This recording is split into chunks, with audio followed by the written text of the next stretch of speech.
Então era o Carlos Pimenta. Probably. Quando é que saíste do JSD? Eu saí do PPD e da JSD ao mesmo tempo. Saí em 1982, creio eu. Portanto, eu fui 9 anos militante daquilo. E bastou. Saí em 82 porque os partidos são uma maçada. Os partidos são uma maçada. E ser militante de um partido é uma grande maçada. Porque, normalmente, quem vai para os partidos, tirando os militantes que são votados, isso é interessante conhecer essas pessoas, mas os quadros dos partidos, normalmente, são muito, muito medíocres. São pessoas muito medíocres, que não têm mais nada a fazer na vida, ou que acham que aquela é a forma principal de subir na vida. Eu digo isto fazendo justiça ao Partido Comunista. Eu digo isto em relação aos partidos burgueses. Que é que isto distingue praticamente do Partido Comunista como quadro? Porque eu acho que não se vai para o Partido Comunista para subir na vida. A mim não me passa para a cabeça nem ir para um partido subir na vida, nem ir para o Partido Comunista, muito menos. Mas eu acho que não se vai para o Partido Comunista para subir na vida. Vai-se muitas vezes para o PPD e para o PS. Para o CDS também, daqui a pouco já não se vai, com certeza. Mas para subir na vida é uma forma de carreira como outra qualquer. Os partidos dispensam o mérito. Todos, à exceção do PC. Bem, o PC também não o promove, como é evidente, no PC, mas é por outras razões. Agora, não é uma forma de vida, não é uma forma de carreira. Os partidos ditos burgueses o PPD é o Estado em movimento.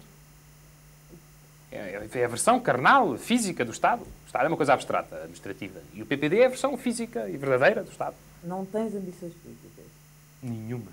É uma coisa que eu decidi na minha cabeça. Se há coisas definitivas na minha vida, e na minha cabeça, uma delas é essa. Eu gosto imenso de política, mas nunca farei política. Então, seduz-te como jogo? Como jogo, e como convicção.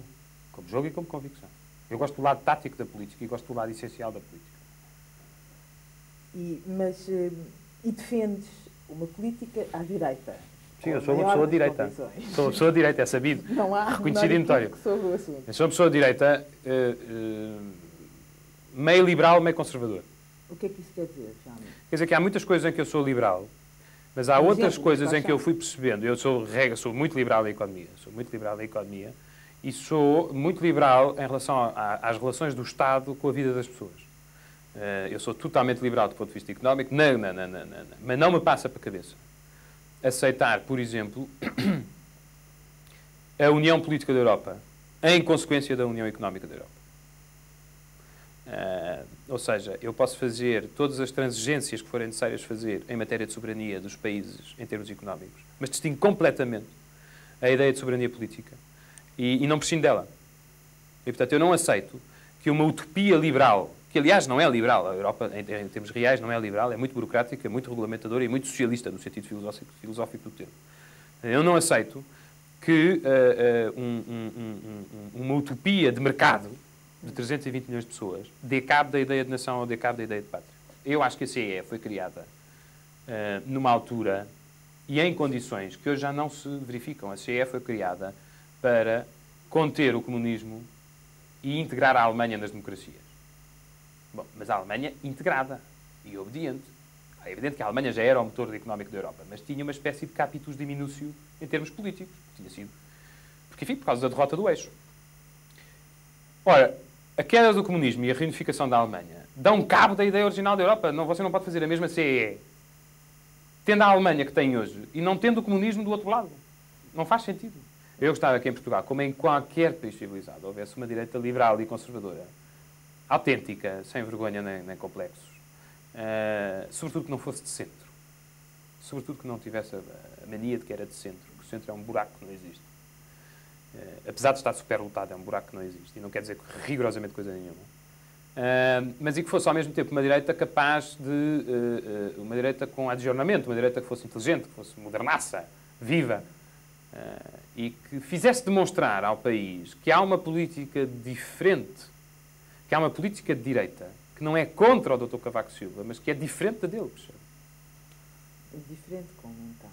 É diferente, eu acho que o Dr. Cavaco Silva é o puro produto, em primeiro lugar, do fenómeno carismático em Portugal, e em segundo lugar, da total inexistência e da total inexistência de correntes de opinião política em Portugal. O Dr. Cavaco Silva é tudo e o contrário de tudo. E isto, em termos teóricos, é rigorosamente nada. Em termos práticos, é um bocadinho mais de autoestradas, é um bocadinho menos de inflação, etc. Essas virtudes todas que se lhe conhecem. Mas em termos mais prospectivos, é um administrador, é um gestor. E acha que o Dr. Cavaco não representa a vitória do não antifascismo. Quer dizer, não quer Os dizer portugueses, é evidente que os portugueses já estavam fartos de que o mérito em política tivesse a ver com os anos de prisão no tempo do antigo regime. Porque isso é um critério, mas não é um critério absoluto e está longe de ser um critério de mérito para governar um país. E, portanto, o Dr. Cavaco é o fruto de uma coisa... Não era exatamente com... Não, e em geral, depois, o antifascismo político era o Partido Comunista e o Partido Socialista, em parte. Mas depois havia um antifascismo cultural que ia muito longe disso. Quer dizer, uma pessoa que não tivesse tido passado contra o Estado Novo tinha uma espécie de cassação de direitos políticos. Uma pessoa, por exemplo, não podia ter tido essa opção imensamente maioritária dos portugueses, que era não ter opinião política, nem se preocupar com isso. E acha que teria sido antifascista? Não sei. Não sei, eu costumo responder sempre. Eu teria sido certamente anti-republicano em 1926. Isso não tenho dúvida. Porquê? Porque acho que a República foi uma coisa absolutamente desgraçada para o país. Não a República enquanto forma de regime, não é disso que eu estou a falar. Não estou a falar de reis ou presidentes. Estou a falar da República enquanto sistema político, enquanto modo de organização política do país. Com aquela sucessão de governos, de políticos corruptos, de partidos autoritários, deixou o país de pantanas. A República deixou o país de pantanas. E, portanto, eu teria compreendido certamente, não lhe estou a dizer que teria sido a favor do Estado Novo. Embora lhe diga que, em minha opinião, o Dr. Salazar teria ganho muitas eleições se as tivesse feito.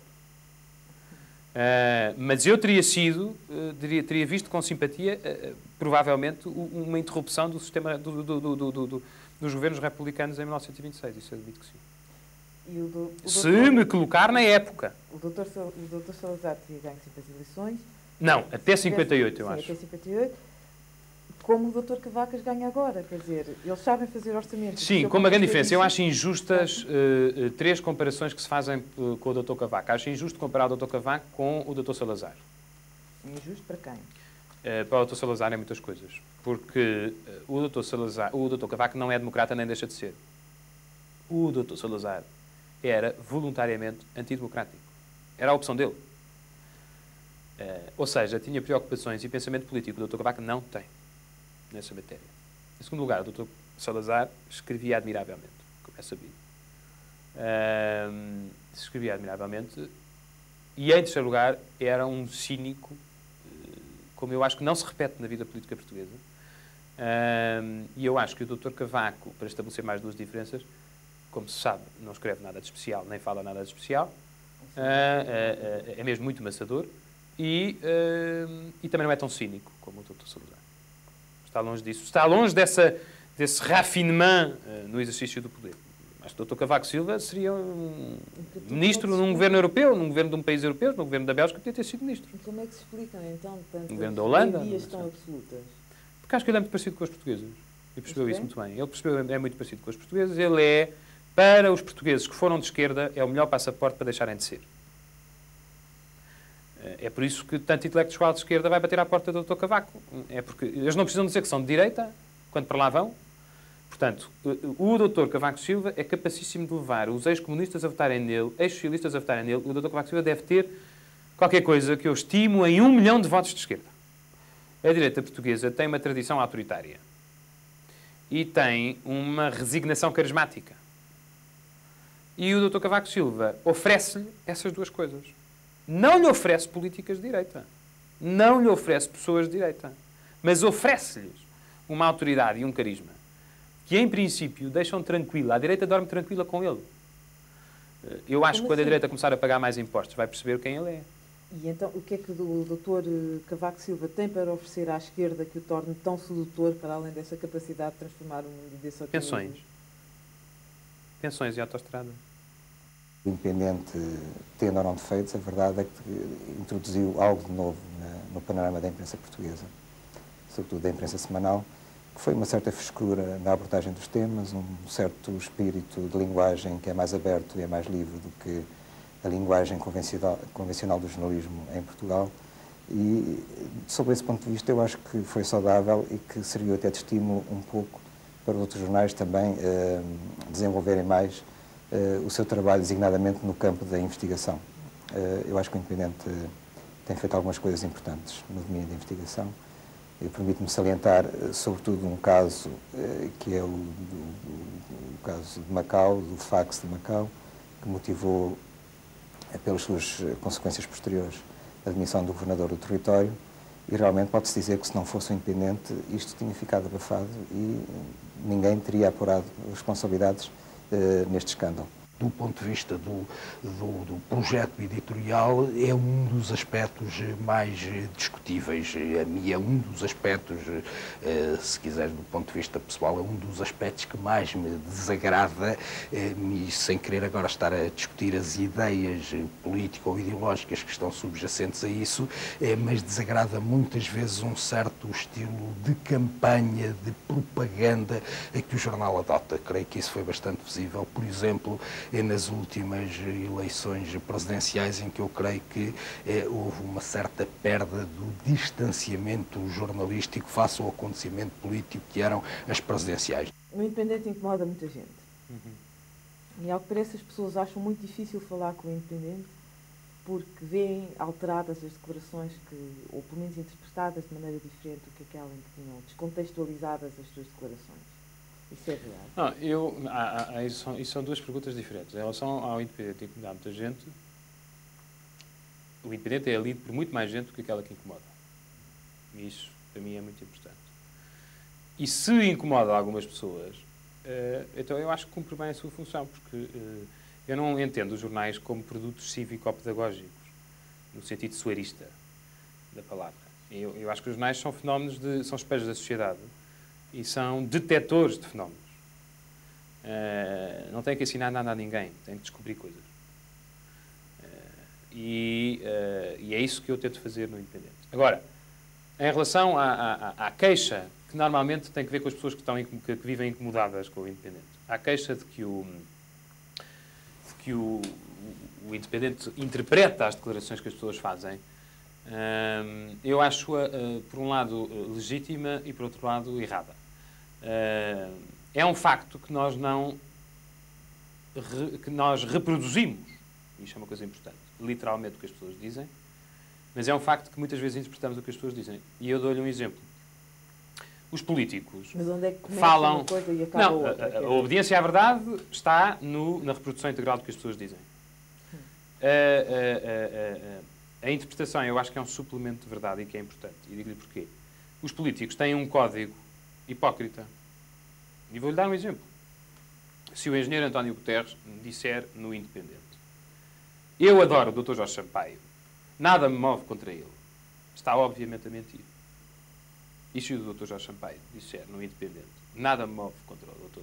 António Guterres, eu adoro o Dr. António Guterres, está obviamente a mentir.